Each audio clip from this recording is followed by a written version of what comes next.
Press the bell icon on the YouTube app and never miss another update.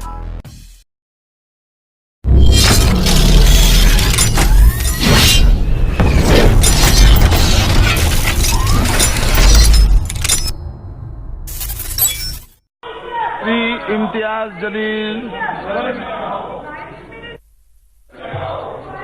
Sir, I stand here to oppose the Surrogacy Regulation Bill 2019. Sir, why I'm doing is, there is no denying the fact that we need an urgent law as far as surrogacy is concerned. It may be noted that in the absence of a concrete law, many illegal and unethical practices have become common.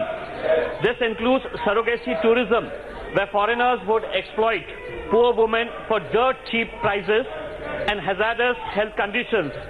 Furthermore, it enabled widespread physical exploitation of women in baby farms and even human trafficking. For the dignity of human beings and safety of surrogate mothers, a law is necessary. Definitely we want a law, but it cannot be so inadequate and cruel as this law. And when we are opposing this law, why? The reason is we feel that this law is anti-children. For their own admission in the financial memorandum of the bill, the government does not think that any monetary expenditure is expected in the implementation of the Act, and this is absurd.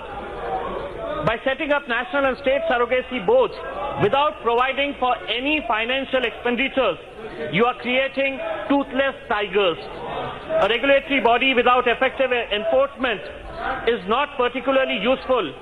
In effect, children will be at risk of being born and trafficked in large numbers.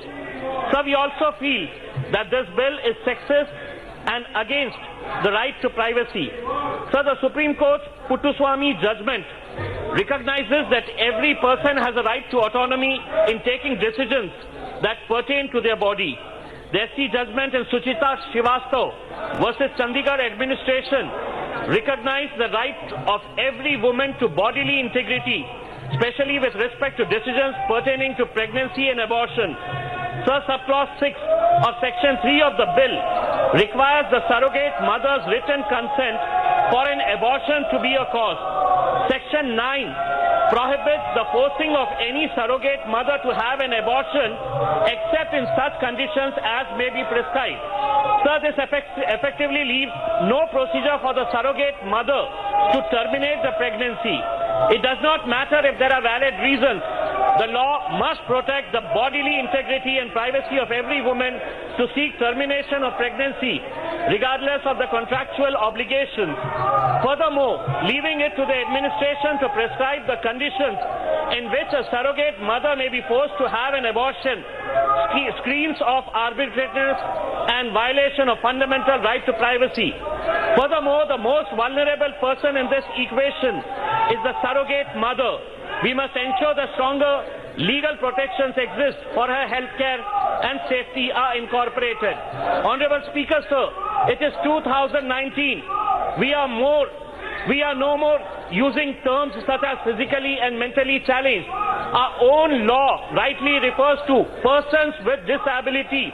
While in many faiths, it may be that a person with disability is not a whole person, sir, but the Constitution recognizes every person with a disability as a full citizen with the same rights and protections as everyone else. Furthermore, India is also party to the UN Convention on Rights of Persons with Disability, which recognizes various rights. Sir, in the section 4.3c, an intending couple is eligible even if they are not having a living child. However, the proviso states that if a couple has a living child who is physically or mentally challenged, then they are eligible for surrogacy. The message that this bill is sending is that persons with disabilities are not whole human beings, and therefore their parents are as good as childless.